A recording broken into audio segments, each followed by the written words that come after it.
Salut mes ludopathes préférés, on est là pour parler de Fit to Print, un jeu avec un marché frénétique et placement de plein de jolies petites tuiles. Alors, est-ce que c'est bien, est-ce que c'est joli, est-ce que c'est agréable? Alors, c'est mignon, il y a plein de petits animaux mignons. L'idée, c'est ils sont dans un journal et en train de créer un journal. Et c'est le but du jeu, c'est d'assembler un journal avec plein de tuiles. Après, c'est assez adapté au public, je pense, mais c'est peut-être un peu naïf, un peu trop mignon. Et pour ma part, moi, j'en ai un peu soupé des animaux mignons. Dans tous les jeux, en ce moment, il y a des animaux mignons. Et ça m'agace un peu. C'est plutôt joli, c'est plutôt mignon, oui, on est d'accord. C'est assez lisible, en fait, finalement, ces tuiles, même côté dos, quand on va les regarder, on sait dans quel sens elles vont se placer. Donc on sait ce qu'on doit rechercher, à moins de ne pas faire gaffe. Alors, sur Euh, certaines tuiles, en revanche, il y en a qui vont être verticales et d'autres horizontales. Et ça, c'est fait exprès, je pense, que ce soit pas très lisible pour qu'on se trompe. Forcément. Après, il y en a un petit peu trop dans la boîte avec ces petits plateaux pour pouvoir faire ces tables. C'est pas très très grave. Je vais me permettre de parler de la règle, Oui.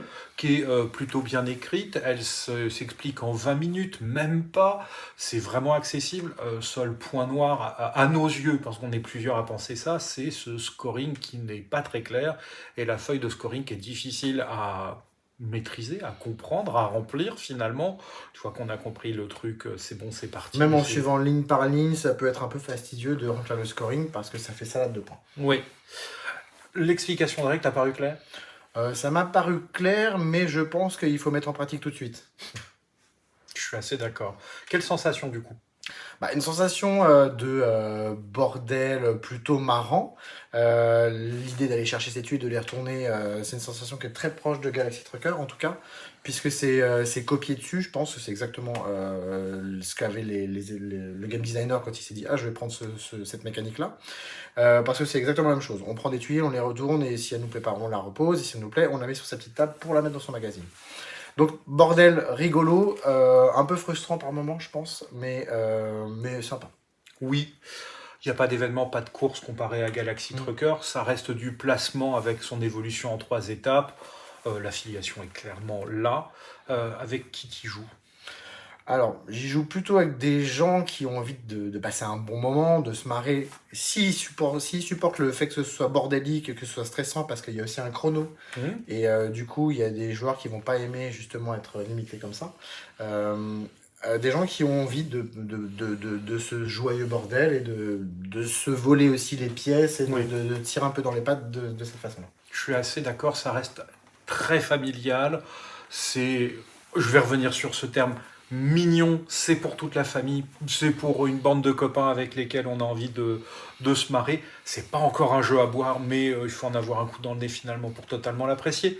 On va exclure totalement les gens qui ont besoin de se sentir zen à l'aide et zen et à l'aise et qui ont besoin de réfléchir et de se poser. C'est clairement pas pour eux.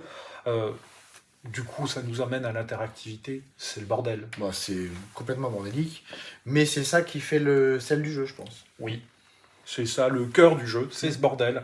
Et Est-ce c'est que... assumé. C'est assumé. Tout comme pour Galaxy Trucker, c'est complètement assumé le fait que ce soit le bordel. Et donc on va rigoler Hmm. avec ça. Est-ce que tu as envie d'y rejouer du coup? Alors, oui, j'y rejouerai parce que ça, en fonction des gens qui sont autour de la table, ça peut être vraiment amusant. Après, c'est pas un jeu que je sortirais spontanément, c'est plus un jeu, si les gens me disent eh, jouons à ça, je dirais oui. Parce que ça reste quand même tout bordélique et amusant. Pour moi, c'est un grand non, c'est pas pour moi. Moi, j'ai justement besoin de cette zénitude, de me poser, de réfléchir. Donc, j'ai essayé, j'ai fait plusieurs parties, c'est pas pour moi. Une note. J'aurais quelque chose comme autour de 7 sur 10 parce que ça reste pas mauvais comme jeu, mais c'est plutôt un public ciblé. Oui, je lui donnerai une note de barbe postiche. On peut tirer dessus, c'est rigolo. Sur ce, merci de nous avoir écoutés. À bientôt. À bientôt!